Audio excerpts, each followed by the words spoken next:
கோழி குஞ்சுக்கு உடம்பு சரியில்லாமல் இருந்துச்சு. இப்போ வந்து சரியாயிருச்சு.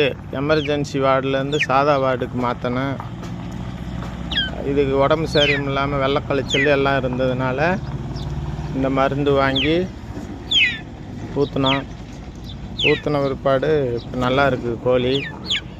அப்புறம் இந்த ஓமத்தலைன்னு சொல்லி இந்த தலையும் ஊற்றினா நல்லா இருக்கும். ஆனால் சுடுதண்ணி தான் வச்சு கொடுக்கணும். அப்படின்னாத்தான் கோழி நல்லாயிருக்கும். காய்ச்சல் சளி இருந்ததுன்னா அப்புறம் இப்படி ஆகி போயிடும். அதனால் மக்களே இந்த மருந்து வாங்கி வச்சுக்குங்க, பேரை பார்த்துக்குங்க. இந்த மருந்து வாங்கி வச்சுக்குங்க. அது பவுடராக இருக்கும். தண்ணி ஊற்றி கலக்கி சின்ன குஞ்சாக இருந்தால் 1 ml, பெரிய கோழியாக இருந்தால் 2 ml ஊற்றுங்க. நல்லா போயிடும்.